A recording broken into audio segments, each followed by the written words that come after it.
Hello అండి. Welcome to Madhu lessons. ఈరోజు అయితే గనక మనం ఏపీపీఎస్సీ గ్రూప్ 2కి సంబంధించి ఇండియన్ పాలిటీ భారత రాజ్యాంగంలో 12వ భాగం ఆర్థిక సంబంధాలు అనే అంశాన్ని గురించి బిట్స్ అయితే చూద్దాం. భారత రాజ్యాంగంలో 12వ భాగం వేటికి సంబంధించినది? కేంద్ర రాష్ట్ర శాసన సంబంధాలు, ఆర్థిక వనరులు, ఆస్తులు, ఒప్పందాలు మరియు దావాలు, కేంద్ర రాష్ట్ర పరిపాలనా సంబంధాలు, ఎన్నికలు. Answer option B,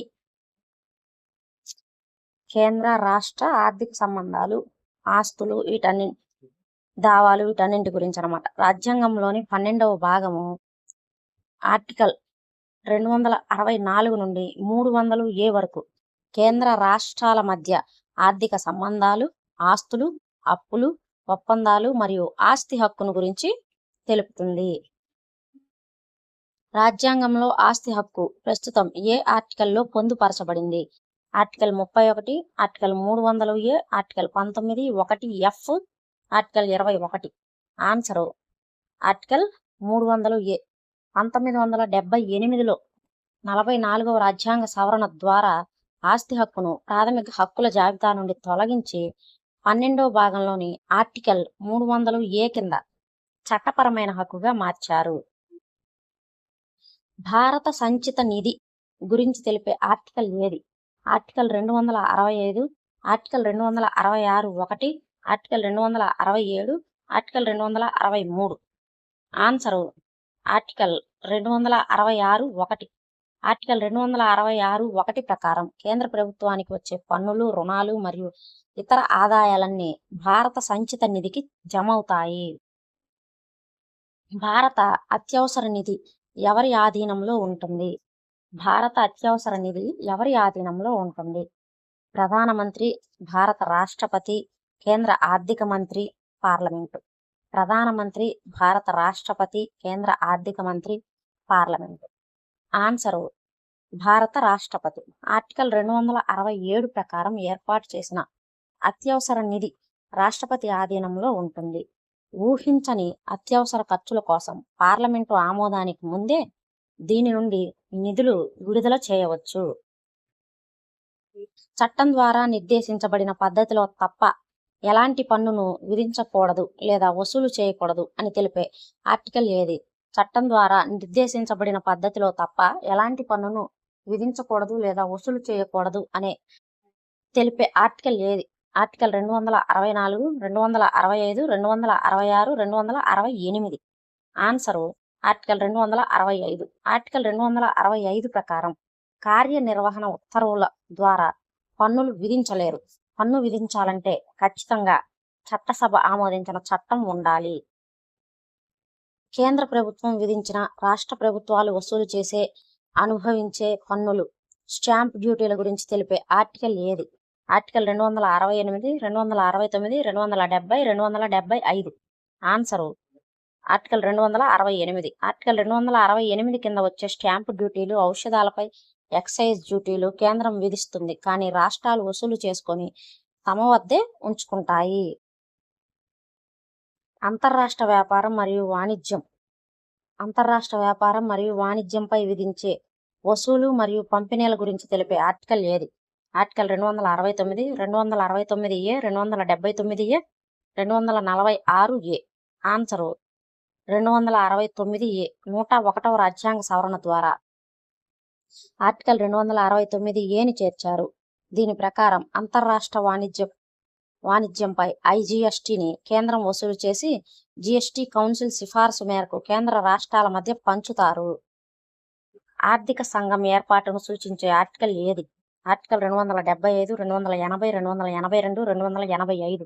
answer 280. Article 280 ప్రకారం ప్రతి 5 ఏళ్లకు ఒకసారి లేదా అంతకంటే ముందే అవసరమని భావిస్తే రాష్ట్రపతి ఆర్థిక సంఘాన్ని ఏర్పాటు చేస్తారు. ఆర్థిక సంఘంలో అధ్యక్షుడితో పాటు ఎంతమంది సభ్యులు ఉంటారు? 3, 4, 5, 6. ఆన్సరు 4. ఆర్థిక సంఘంలో ఒక అధ్యక్షుడు మరియు 4 సభ్యులు, మొత్తం 5 ఉంటారు. వీరిని రాష్ట్రపతి నియమిస్తాడు. కేంద్ర పన్నుల ఆదాయాన్ని కేంద్రం మరియు రాష్ట్రాల మధ్య పంపిణీ చేసే పద్ధతిని సూచించే ఆర్టికల్ ఏది? ఆర్టికల్ 270, 271, 272, 273. ఆన్సరు 270. ఆర్టికల్ 270 ప్రకారం కేంద్ర జాబితాలోని పన్నుల ద్వారా వచ్చే నికర ఆదాయాన్ని ఆర్థిక సంఘం సిఫార్సుల మేరకు కేంద్రం మరియు రాష్ట్రాల మధ్య పంపిణీ చేయాలి. కేంద్రం విధించే పన్నులపై అదనపు సుంకాలు మరియు సెస్ల ద్వారా వచ్చే ఆదాయం ఎవరికి చెందుతుంది? కేంద్రం విధించే పన్నులపై అదనపు సుంకాలు మరియు సెస్ల ద్వారా వచ్చే ఆదాయం ఎవరికి చెందుతుంది? కేవలం రాష్ట్రాలకు మాత్రమే. కేంద్ర మరియు రాష్ట్రాలకు సమానంగా కేవలం కేంద్ర ప్రభుత్వానికి మాత్రమే ఆర్థిక సంఘం నిర్ణయిస్తుంది. ఆన్సర్ కేవలం కేంద్ర ప్రభుత్వానికి మాత్రమే. ఆర్టికల్ 271 ప్రకారం కేంద్రం విధించే సర్ఛార్జీలు, సెస్సులు పూర్తిగా కేంద్ర ప్రభుత్వానికే చెందుతాయి. వీటిని రాష్ట్రాలతో పంచుకోవాల్సిన అవసరం లేదు. అవసరమైన రాష్ట్రాలకు కేంద్రం ఇచ్చే చట్టబద్ధమైన గ్రాంట్ల గురించి తెలిపే ఆర్టికల్ ఏది? ఆర్టికల్ 275, 282, 293, 280. ఆన్సరు 275. ఆర్టికల్ 275 కింద పార్లమెంటు ఆర్థిక సహాయం అవసరమైన రాష్ట్రాలకు భారత సంచిత నిధి నుంచి గ్రాంట్లను మంజూరు చేస్తుంది. కేంద్ర లేదా రాష్ట్ర ప్రభుత్వాలు ప్రజా ప్రయోజనాల కోసం ఇచ్చే ఇష్టానుసార గ్రాంట్లను ఏ ఆర్టికల్ అనుమతిస్తుంది? చూడండి, కేంద్ర లేదా రాష్ట్ర ప్రభుత్వాలు ప్రజా ప్రయోజనాల కోసం ఇచ్చే ఇష్టానుసార గ్రాంట్లను ఏ ఆర్టికల్ అనుమతిస్తుంది? ఆర్టికల్ 275, 282, 285, 292. Answer article 282. ఆర్టికల్ 282 ప్రకారం కేంద్రం లేదా రాష్ట్రం తనకు కేటాయించిన పరిధికి వెలుపలైన ప్రజా ప్రయోజనం కోసం ఎలాంటి గ్రాంట్లైనా ఇష్టానుసారంగా ఇవ్వవచ్చును. వృత్తులు, వ్యాపారాలు మరియు ఉద్యోగాలపై రాష్ట్ర ప్రభుత్వాలు విధించే పన్ను గరిష్ట పరిమితిని తెలిపే ఆర్టికల్ ఏది? వృత్తులు, వ్యాపారాలు మరియు ఉద్యోగాలపై రాష్ట్ర ప్రభుత్వాలు విధించే పన్ను గరిష్ట పరిమితిని తెలిపే ఆర్టికల్ ఏది? ఆర్టికల్ 276, 277, 286, 289. Answer article 276. 276 ప్రకారం రాష్ట్రాలు వృత్తి పన్నును విధించవచ్చు. ప్రస్తుతం దీని గరిష్ట పరిమితి సంవత్సరానికి 2,500గా ఉంది. కేంద్ర ప్రభుత్వం ఆస్తులపై రాష్ట్ర ప్రభుత్వాలు పన్నును విధించకుండా మినహాయింపు ఇచ్చే ఆర్టికల్ ఏది? కేంద్ర ప్రభుత్వ ఆస్తులపై రాష్ట్ర ప్రభుత్వాలు పన్నులు విధించకుండా మినహాయింపు ఇచ్చే ఆర్టికల్ ఏది? ఆర్టికల్ 282, 285, 289, 290. ఆన్సరు 285. ఆర్టికల్ 285 ప్రకారం పార్లమెంటు చట్టం ద్వారా అనుమతిస్తే తప్ప కేంద్ర ప్రభుత్వ ఆస్తులపై రాష్ట్రాలు ఎలాంటి పన్ను విధించలేవు. రాష్ట్ర ప్రభుత్వాల ఆస్తులు మరియు ఆదాయానికి కేంద్ర పన్నుల నుండి మినహాయింపు ఇచ్చే ఆర్టికల్ ఏది? రాష్ట్ర ప్రభుత్వాల ఆస్తులు మరియు ఆదాయానికి కేంద్ర పన్నుల నుండి మినహాయింపు ఇచ్చే ఆర్టికల్ ఏది? ఆర్టికల్ 285, 288, 289, 291. Answer article 289. ఆర్టికల్ 289 ప్రకారం రాష్ట్ర ప్రభుత్వాల ఆస్తులు, ఆదాయాలపై కేంద్రం పన్నులు విధించకూడదు. అయితే రాష్ట్రం చేసే వాణిజ్య వ్యాపారాలపై పార్లమెంటు చట్టం ద్వారా పన్ను విధించవచ్చు. వస్తువుల అమ్మకం లేదా కొనుగోలుపై పన్నులు విధించినప్పుడు వస్తువుల అమ్మకం లేదా కొనుగోలుపై పన్నులు విధింపుపై ఉన్న పరిమితులను తెలిపే ఆర్టికల్ ఏది? ఆర్టికల్ 286, 87, 287, 288, 290. ఆన్సరు 286.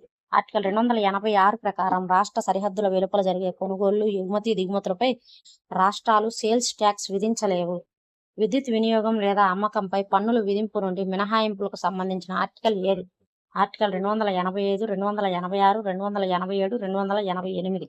ఆన్సరు 287. ఆర్టికల్ 287 ప్రకారం కేంద్రం ప్రభుత్వం వినియోగించే లేదా రైల్వేల నిర్వహణకు ఉపయోగపడే విద్యుత్పై రాష్ట్రాలు పన్నును విధించలేవు. జిఎస్టీ కౌన్సిల్ ఏర్పాటు మరియు నిర్మాణం గురించి తెలిపే ఆర్టికల్ ఏది?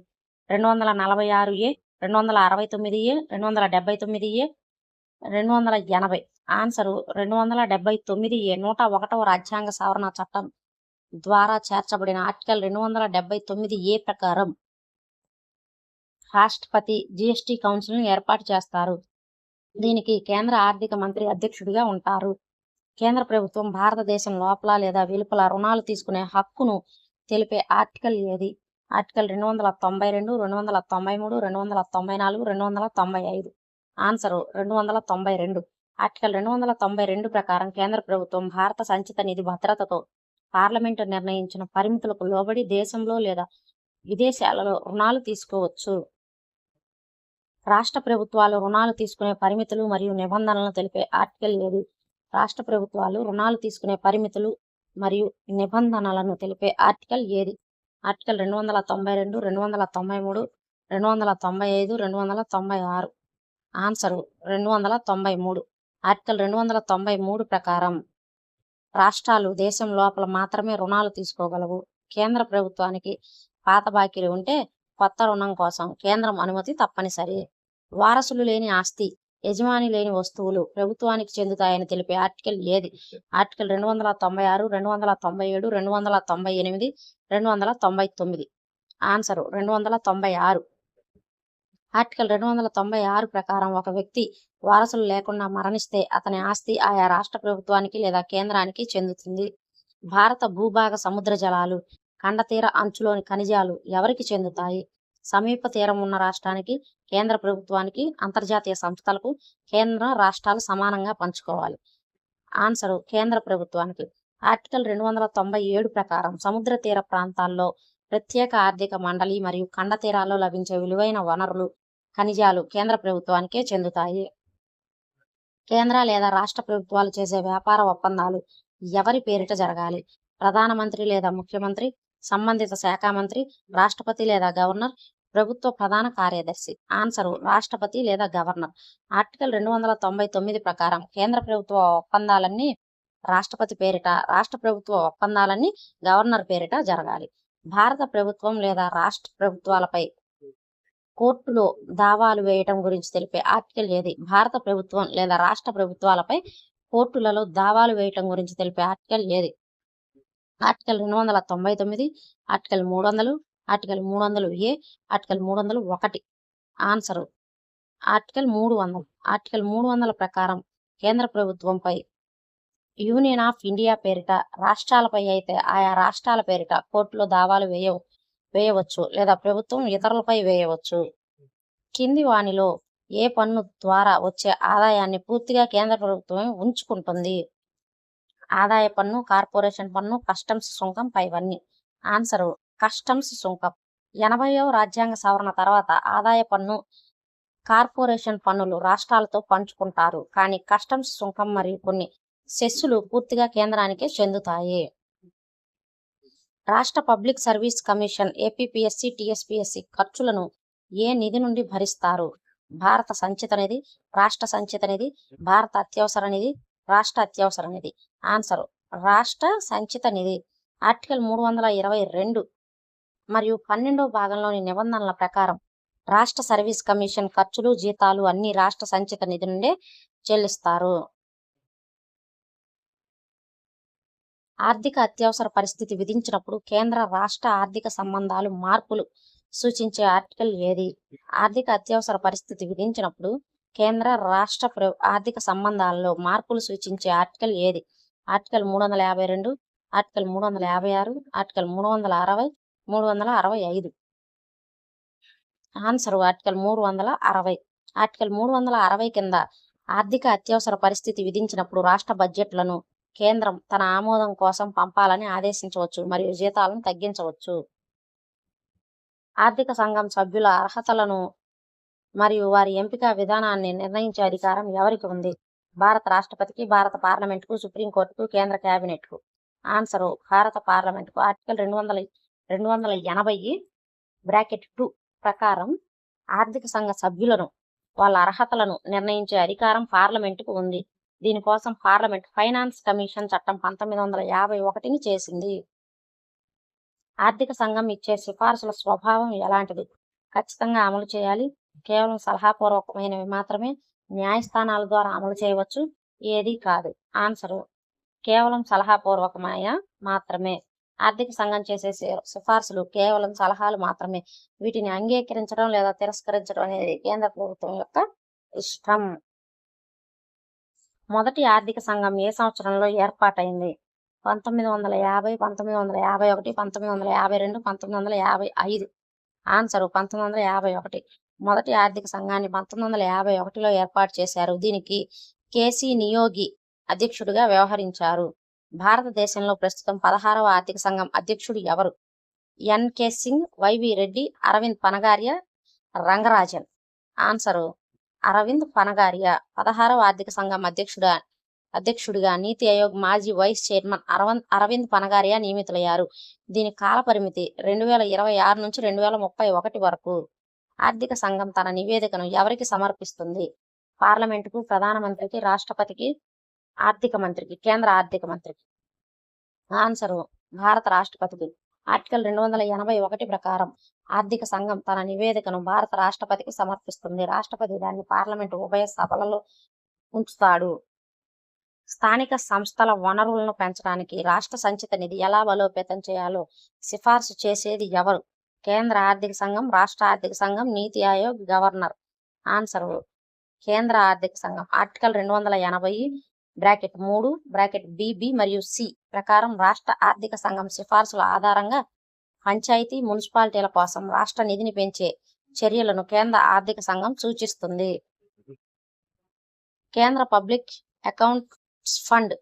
కేంద్ర public accounts fund public accounts of India గురించి తెలిపే ఆర్టికల్ ఏది? ఆర్టికల్ 266(1), 266(2), 267, 284. ఆన్సరు 266(2). ఆర్టికల్ 266(2) ప్రకారం ప్రభుత్వానికి వచ్చే ప్రావిడెంట్ ఫండ్, పిఎఫ్, చిన్న మొత్తాల పొదుపు వంటి ప్రజల సొమ్ము ప్రజా పద్దు నిధిలో ఉంచుతారు. దీనికి పార్లమెంటు అనుమతి అక్కర్లేదు. ఏ రాజ్యాంగ సవరణ ద్వారా కేంద్ర రాష్ట్ర ఆర్థిక సంబంధాల్లో అతిపెద్ద మార్పు అయిన జిఎస్టిని ప్రవేశపెట్టారు?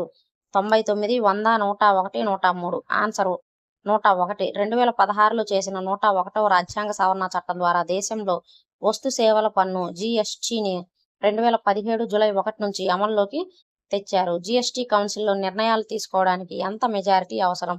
సాధారణ మెజారిటీ, 2/3 వంతు, 3/4 వంతు, ఏకగ్రీవం. ఆన్సరు 3/4 వంతు. జిఎస్టి కౌన్సిల్ సమావేశాల్లో హాజరై ఓటు వేసిన వారిలో 3/4 వంతు అంటే 75% భారీ మెజారిటీతో నిర్ణయాలు తీసుకుంటారు. ఇందులో కేంద్రానికి 1/3, రాష్ట్రానికి 2/3 ఓటింగ్ బలం ఉంటుంది. క్రింది వాటిలో జిఎస్టి పరిధిలోకి రాని వస్తువు ఏది? ఎలక్ట్రానిక్ వస్తువులు, మానవ వినియోగానికి పనికివచ్చే మద్యం, రెడీమేడ్ దుస్తులు, మొబైల్ ఫోన్లు. ఆన్సరు మానవ వినియోగానికి పనికివచ్చే మద్యం. మానవ వినియోగ మద్యం, పెట్రోలియం ఉత్పత్తులు ప్రస్తుతానికి జిఎస్టి పరిధికి వెలుపల ఉంచారు. వీటిపై రాష్ట్రాలు వ్యాట్, ఎక్సైజ్ డ్యూటీలు విధిస్తాయి. Net proceed. నికర పన్ను ఆదాయంను లెక్కించి ధృవీకరించే అధికారం రాజ్యాంగం ప్రకారం ఎవరికి ఉంటుంది? ఆర్థిక మంత్రికి, ఆర్థిక సంఘం అధ్యక్షుడికి, కాగ్కి, ప్రధానమంత్రికి.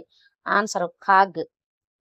ఆర్టికల్ 279 ప్రకారం ఏ పన్ను ఆదాయంలోనైనా వసూళ్ల ఖర్చులు తీసివేయగా మిగిలిన నికర ఆదాయాన్ని కాగ్ లెక్కించి ధృవీకరిస్తుంది. ఆ ధృవీకరణ పత్రమే అంతిమమైనది.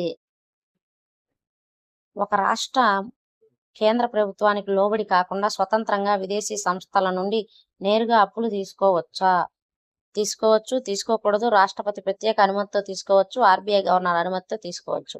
ఆన్సరు తీసుకోకూడదు. ఆర్టికల్ 293 ప్రకారం రాష్ట్రాలు కేవలం భారతదేశం లోపల మాత్రమే అప్పులు సేకరించాలి. విదేశీ రుణాలు తీసుకోవాలంటే కేంద్రం ద్వారానే సాధ్యమవుతుంది. రాజ్యాంగ సవరణ 80 దేనికి సంబంధించినది? జిఎస్టి విధింపు, పన్నుల ఆదాయ పంపిణీలో ప్రత్యామ్నాయ సరఫరా పథకం, ఆస్తి హక్కు తొలగింపు, అత్యవసర నిధి పెంపు.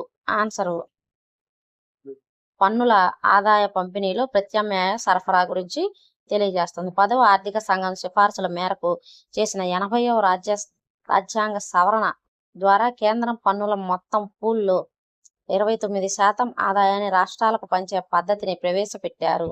అంతర్రాష్ట్ర వాణిజ్యంలో వస్తువుల కొనుగోలు, అమ్మకాలు కేంద్రం విధించే పన్నుల గురించి తెలిపే ఆర్టికల్ ఏది? ఆర్టికల్ 269, 270, 271, 272. Answer article 269.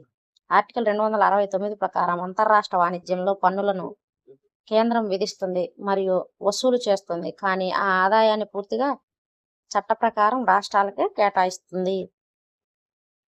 ఏ నిధి నుండి నిధులను ఉపసంహరించుకోవడానికి పార్లమెంట్ అప్రోప్రియేషన్ బిల్లును ఆమోదించాలి? భారత అత్యవసర నిధి, భారత సంచిత నిధి, ప్రజా పద్దు, పైవన్నీ. ఆన్సరు భారత సంచిత నిధి. ఆర్టికల్ 266 ప్రకారం భారత సంచిత నిధి నుండి ₹1 తీయాలన్నా పార్లమెంటు బడ్జెట్ సమయంలో అప్రోప్రియేషన్ బిల్లును చట్టంగా ఆమోదించాలి. కేంద్ర పన్నులలో రాష్ట్రాల వాటాను నిర్ణయించేటప్పుడు 15వ ఆర్థిక సంఘం అత్యధికంగా దేనికి ప్రాధాన్యతను ఇచ్చింది? అటవీ మరియు పర్యావరణం, జనాభా, ఆదాయం, విస్తీర్ణం. ఆన్సరు ఆదాయ దూరం. 15వ ఆర్థిక సంఘం నిధుల పంపిణీ ఫార్ములాలో ఆదాయ దూరంను అత్యధికంగా 45% వెయిటేజీ ఇచ్చింది. జనాభా మరియు విస్తీర్ణానికి 15 చొప్పున ఇచ్చారు. రాజ్యాంగంలోని 12వ భాగంలో గల అధ్యాయాల సంఖ్య ఎంత? 2, 3, 4, 5. ఆన్సరు 4. 12వ భాగంలో 4 అధ్యాయాలు ఉన్నాయి. 1 ఫైనాన్సు, 2 బారోయింగ్ అంటే రుణాలు, 3 ఆస్తి ఒప్పందాలు దావాలు, 4వది ఆస్తి హక్కు. కేంద్ర ప్రభుత్వం నిర్దిష్ట రాష్ట్రాల్లోని షెడ్యూల్డ్ తెగల సంక్షేమం మరియు అడ్మినిస్ట్రేషన్ పెరుగుదల కోసం ఇచ్చే ప్రత్యేక గ్రాంట్లను ఏ ఆర్టికల్ నిర్దేశిస్తుంది? ఆర్టికల్ 275 1, 282, 270, 268. ఆన్సరు 275 1. ఆర్టికల్ 275 1 ప్రకారం షెడ్యూల్డ్ ప్రాంతాలు తెగల సంక్షేమం కోసం కేంద్రం తప్పనిసరిగా కొన్ని రాష్ట్రాలకు ప్రత్యేక సహాయక నిధులు ఇవ్వాలి. ఆస్తి హక్కు ప్రస్తుతం చట్టపరమైన హోదా ఏమిటి? ఇది ఒక ప్రాథమిక హక్కు. ఇది కేవలం ఒక కార్యనిర్వహణ హక్కు. రాజ్యాంగ రక్షణ గల ఒక చట్టబద్ధమైన హక్కు. మానవ హక్కు మాత్రమే. ఆన్సరు రాజ్యాంగ రక్షణ గల ఒక చట్టబద్ధమైన హక్కు. ఆర్టికల్ 300A ప్రకారం చట్టం ద్వారా నిర్దేశించిన పద్ధతిలో తప్ప ఏ వ్యక్తి ఆస్తిని ప్రభుత్వం లాక్కోకూడదు. ఇది ప్రాథమిక హక్కు కాకపోయినా రాజ్యాంగబద్ధ చట్టపరమైన హక్కు. కేంద్ర ప్రభుత్వం జారీ చేసిన ట్రెజరీ బిల్లులు ఏ ఆర్టికల్ పరిధిలోకి వస్తాయి? ఆర్టికల్ 292, 293, 266, 267. Answer article 292. ఆర్టికల్ 292 కింద కేంద్ర ప్రభుత్వం నిధుల సేకరణకై మార్కెట్ నుండి ట్రెజరీ బిల్లులు, బాండ్ల ద్వారా రుణాలు తీసుకుంటుంది. బ్రిటిష్ కాలంలో ఈస్ట్ ఇండియా కంపెనీ ఆస్తులు, హక్కులు మరియు బాధ్యతలు ప్రస్తుతం భారతదేశ ప్రభుత్వానికి సంక్రమించడాన్ని తెలిపే ఆర్టికల్ ఏది? బ్రిటిష్ కాలంలో ఈస్ట్ ఇండియా కంపెనీ ఆస్తులు, హక్కులు మరియు బాధ్యతలు ప్రస్తుతం భారత ప్రభుత్వానికి సంక్రమించడాన్ని తెలిపే ఆర్టికల్ ఏది? ఆర్టికల్ 294, 295, 296, 298. Answer article 294. 294 ప్రకారం రాజ్యాంగం అమల్లోకి వచ్చిన నాటి ఉన్న డొమినియన్ ఆఫ్ ఇండియా ఆస్తులు, అప్పులు అన్ని ప్రస్తుతం కేంద్ర ప్రభుత్వానికి బదిలీ అయ్యాయి. కేంద్ర రాష్ట్రాల ఆర్థిక సంబంధాలను సమీక్షించడానికి 1983లో కేంద్ర ప్రభుత్వం ఏర్పాటు చేసిన ప్రముఖ కమిషన్ ఏది? Sarkaria, Punchhi, Rajamannar, Balwant Rai Mehta committee. Answer Sarkaria commission. కేంద్ర రాష్ట్రాల మధ్య ఆర్థిక, శాసన, పరిపాలనా సంబంధాలను సమగ్రంగా పరిశీలించడానికి 1983లో జస్టిస్ ఆర్ఎస్ సర్కారియా అధ్యక్షతన సర్కారియా కమిషన్ ఏర్పాటైంది. ఆర్టికల్ 276 ప్రకారం రాష్ట్రాలు విధించే వృత్తి పన్ను గరిష్ట వయోపరిమితిని ₹250 నుండి 2500కు ఏ రాజ్యాంగ సవరణ ద్వారా పెంచారు? 60, 42, 86, 101. ఆన్సరు 60వ రాజ్యాంగ సవరణ. 1988లో చేసిన 60వ రాజ్యాంగ సవరణ ద్వారా ఆర్టికల్ 276 2లోని వృత్తి పన్ను గరిష్ట పరిమితిని 250 నుంచి 2500కు పెంచారు. గ్రూప్ 2లో ఇలాంటి రాజ్యాంగంలోని ఏ ఆర్టికల్ ప్రకారం కేంద్ర ప్రభుత్వం సేకరించే నిర్దిష్ట వస్తువులపై ఎగుమతి సుంకాలకు బదులుగా జూట్ పండించే రాష్ట్రాలకు అంటే పశ్చిమ బెంగాల్, అస్సాంకు గ్రాంట్లు ఇచ్చేవారు? ఆర్టికల్ 269, 273, 275, 278. Answer article 273. ఆర్టికల్ 273 ప్రకారం అస్సాం, బీహార్, ఒడిశా, పశ్చిమ బెంగాల్ రాష్ట్రాలకు జనపనార ఉత్పత్తుల ఎగుమతి సుంకానికి బదులుగా గ్రాంట్లు ఇచ్చేవారు. రాజ్యాంగం అమల్లోకి వచ్చిన 10 ఏళ్ల తర్వాత ఈ నిబంధన ముగిసింది. ఇది చారిత్రక ఆర్థిక నిబంధన. ఆర్టికల్ 288 ప్రకారం రాష్ట్రాలు నీరు లేదా విద్యుత్పై పన్నులు విధించే చట్టాలు చేసినప్పుడు ఎవరి ముందస్తు ఆమోదం, సమ్మతి తప్పనిసరి? గవర్నరు, ప్రధానమంత్రి, భారత రాష్ట్రపతి, కేంద్ర జలశక్తి మంత్రి. ఆన్సర్ భారత రాష్ట్రపతి. ఆర్టికల్ 288 ప్రకారం అంతర్రాష్ట్ర నదీ లోయల అభివృద్ధికి కేంద్రం ఏర్పాటు చేసిన అథారిటీల సరఫరా చేసే నీరు లేదా విద్యుత్పై రాష్ట్రం పన్ను వేయాలంటే ఆ బిల్లును రాష్ట్రపతి పరిశీలనకు పంపి ఆయన ఆమోదం పొందాలి. సుప్రీంకోర్టు ఏ ప్రసిద్ధ కేసులో ఆస్తి హక్కు కేవలం చట్టపరమైన హక్కు మాత్రమే కాదు, అది ఒక మానవ హక్కుగా వ్యాఖ్యానించింది. Kesavananda Bharati, Maneka Gandhi, Vidya Varma versus Harimal case, Harikrishna Mandir versus state of Himachal Pradesh. Answer Harikrishna Mandir versus state of Himachal Pradesh. ఇటీవల కాలంలో సుప్రీంకోర్టు ఆర్టికల్ 300A విశ్లేషిస్తూ సరైన చట్టపరమైన విధానం మరియు నష్టపరిహారం లేకుండా ఒక వ్యక్తి ఆస్తిని బలవంతంగా లాక్కోవడం మానవ హక్కుల ఉల్లంఘన కిందకే వస్తుందని తీర్పునిచ్చింది. కేంద్ర రాష్ట్రాల మధ్య ఆర్థిక వనరుల పంపిణీ సమతుల్యత లోపించడాన్ని ఏమంటారు? కేంద్ర రాష్ట్రాల మధ్య ఆర్థిక వనరుల పంపిణీ సమతుల్యత లోపించడాన్ని ఏమంటారు?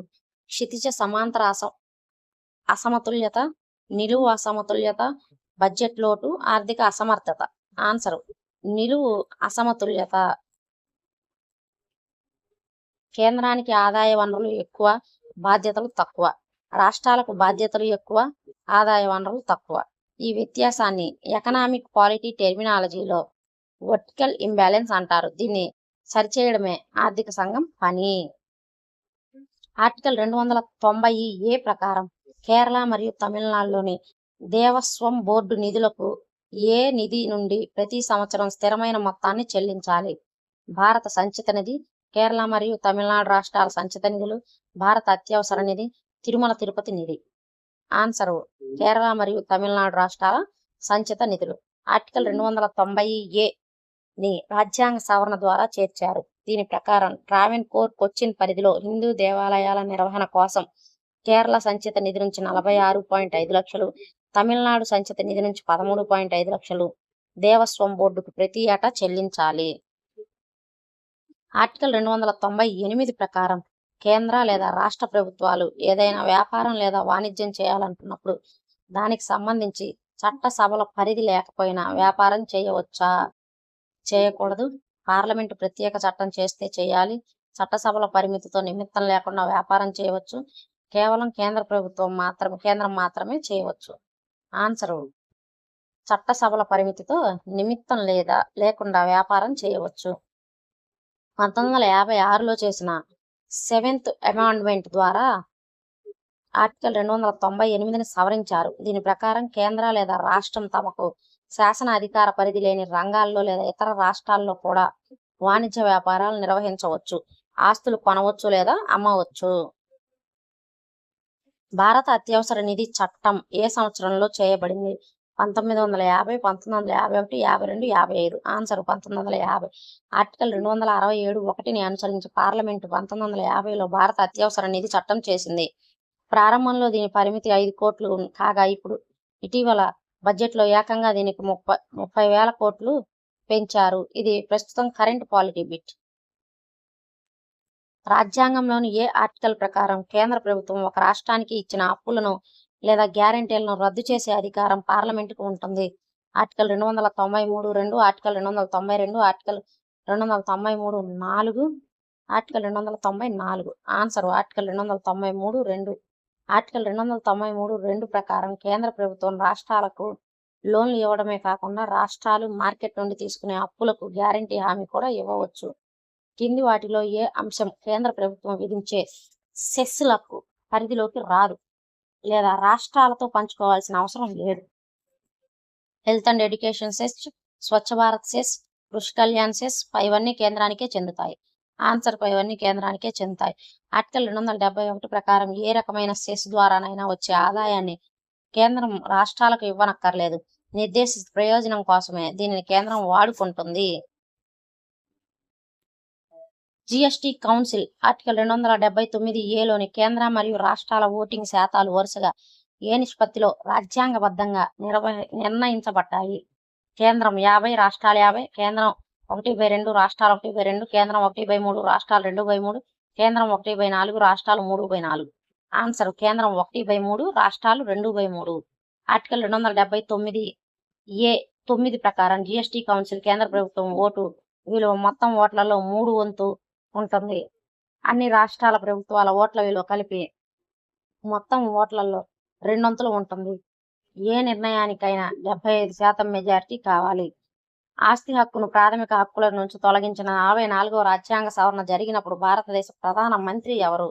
1978లో ఇందిరాగాంధీ, మొరార్జీ దేశాయ్, చరణ్ సింగ్, జవహర్లాల్ నెహ్రూ. ఆన్సరు మొరార్జీ దేశాయ్. 1978లో జనతా పార్టీ ప్రభుత్వ హయాంలో ప్రధానమంత్రి మొరార్జీ దేశాయ్ నేతృత్వంలో 44వ రాజ్యాంగ సవరణ చేశారు.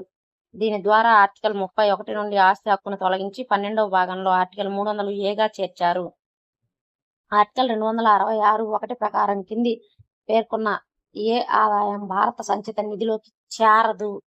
కేంద్ర ప్రభుత్వం విధించే ప్రత్యక్ష పరోక్ష పన్నులు, ప్రభుత్వం ఇచ్చిన రుణాలపై వచ్చే వడ్డీలు, ట్రెజరీ బిల్లుల ద్వారా సేకరించిన రుణాలు, ప్రజలు దాచుకునే ప్రావిడెంట్ ఫండ్ మరియు సేవింగ్ డిపాజిట్లు. ఆన్సర్ ప్రజలు పిఎఫ్ అకౌంట్లు, చిన్న మొత్తాల పొదుపు నిధులు ఆర్టికల్ 266(2) కింద భారత ప్రజా పద్దు నిధికి చెందుతాయి. మిగిలిన 3 ఆదాయాలు సంచిత నిధికి వెళ్తాయి. భారత అత్యవసర నిధి నుండి నిధులు డ్రా చేయడానికి రాష్ట్రపతి తరపున అధికారం కలిగి ఉండే ముఖ్య కార్యదర్శి ఎవరు? ప్రధాన మంత్రి ముఖ్య కార్యదర్శి, కేంద్ర ఆర్థిక శాఖ కార్యదర్శి, కేబినెట్ కార్యదర్శి కాదు. ఆన్సర్ కేంద్ర ఆర్థిక శాఖ కార్యదర్శి. ఆర్టికల్ 267 ప్రకారం అత్యవసర నిధి రాష్ట్రపతి ఆధీనంలో ఉన్నప్పటికీ ప్రాక్టికల్ గా ఆయన తరపున కేంద్ర ఆర్థిక శాఖలోని department of economic affairs secretary దీన్ని నిర్వహిస్తారు. కేంద్ర పన్నుల పంపిణీలో రాష్ట్రాల వాటాను 42% నుండి 41%కి తగ్గించిన ఆర్థిక సంఘం ఏది? 13, 14, 15, 16. ఆన్సర్ 15. 14వ ఆర్థిక సంఘం రాష్ట్రాల వాటాను 42%గా సిఫారసు చేసింది. అయితే 15వ ఆర్థిక సంఘం ఎన్కే సింగ్ జమ్మూ కాశ్మీర్ అండ్ లడఖ్ కేంద్రపాలిత ప్రాంతాలుగా మారినందున ఆ 1% తగ్గించి రాష్ట్రాల వాటాను 41గా నిర్ణయించింది. కేంద్ర రాష్ట్ర ప్రభుత్వాల ఆస్తులకు పరస్పరం పన్నుల నుండి మినహాయింపు ఉన్నప్పటికీ కింది ఏ సందర్భంలో కేంద్రం పన్ను విధించవచ్చు? రాష్ట్ర ప్రభుత్వం నేరుగా వ్యాపార వాణిజ్య ఆదాయాలపై, రాష్ట్ర ప్రభుత్వ సచివాలయ భవనంపై, రాష్ట్ర ప్రభుత్వ రవాణా సంస్థల డిపోలపై ఏ సందర్భంలోనైనా కేంద్రం పన్ను విధించలేదు. ఆన్సరు రాష్ట్ర ప్రభుత్వం నేరుగా చేసే వ్యాపార వాణిజ్యాల ఆదాయాలపై. ఆర్టికల్ 289(2) ప్రకారం ఒక రాష్ట్ర ప్రభుత్వం సాధారణ పరిపాలన కాకుండా వాణిజ్యపరమైన వ్యాపారాలు చేస్తే పార్లమెంటు చట్టం ద్వారా ఆ వ్యాపార ఆదాయంపై కేంద్రం పన్ను విధించవచ్చు. రాజ్యాంగంలోని ఆర్టికల్ 300 ప్రకారం కేంద్ర ప్రభుత్వంపై దావా వేయాలంటే కోర్టులో ఏ పేరుతో పిటిషన్ దాఖలు చేయాలి?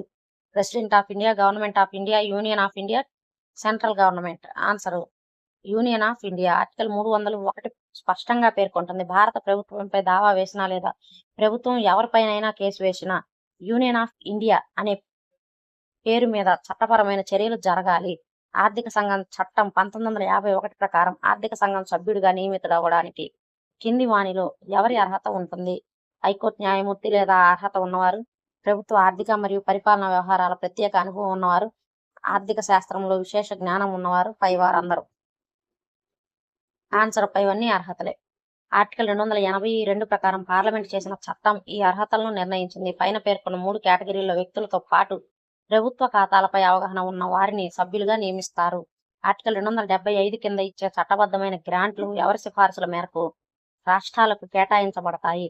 నీతి ఆయోగ్, జాతీయ అభివృద్ధి మండలి, కేంద్ర ఆర్థిక సంఘం, కేంద్ర కేబినెట్. ఆన్సరు కేంద్ర ఆర్థిక సంఘం. ఆర్టికల్ 275 కింద వెనుకబడిన లేదా అవసరమైన రాష్ట్రాలకు ఇచ్చే గ్రాంట్లు కేంద్ర ఆర్థిక సంఘం సిఫార్సు చేస్తుంది. ఆర్టికల్ 282 కింద ఇచ్చే ఇష్టానుసార గ్రాంట్లను నీతి ఆయోగ్ కేంద్రం నిర్ణయిస్తుంది. ఒక రాష్ట్ర ప్రభుత్వం కేంద్ర ప్రభుత్వం నుండి తీసుకున్న పాత అప్పులు ఇంకా పూర్తిగా చెల్లించినట్లయితే ఆ రాష్ట్రం మార్కెట్ నుండి కొత్తగా అప్పు తీసుకోవాలంటే ఎవరి అనుమతి తప్పనిసరి? ఆర్బీఐ, కేంద్ర ప్రభుత్వం, రాష్ట్ర శాసనసభ, భారత రాష్ట్రపతి. ఆన్సరు కేంద్ర ప్రభుత్వం. ఆర్టికల్ 293(3) ప్రకారం కేంద్ర ప్రభుత్వం ఇచ్చిన అప్పులలో ఏ భాగమైనా ఇంకా బాకీ ఉంటే ఆ రాష్ట్రం కేంద్ర ప్రభుత్వం ముందస్తు సమ్మతి లేకుండా కొత్తగా ఎలాంటి అప్పులు తీసుకోకూడదు. దీని ద్వారా కేంద్రం రాష్ట్రాల అప్పులపై నియంత్రణ ఉంచుతుంది. ఇవి రాజ్యాంగంలోని 12వ భాగంలోని ఆర్థిక అంశాలకు సంబంధించిన విషయాలు. వీటన్నింటి మీద బిట్స్ అనమాట. వీడియో నచ్చినట్లయితే లైక్ చేయండి, షేర్ చేయండి. అలాగే మన ఛానల్ని సబ్స్క్రైబ్ చేసుకోండి. Thank you for watching.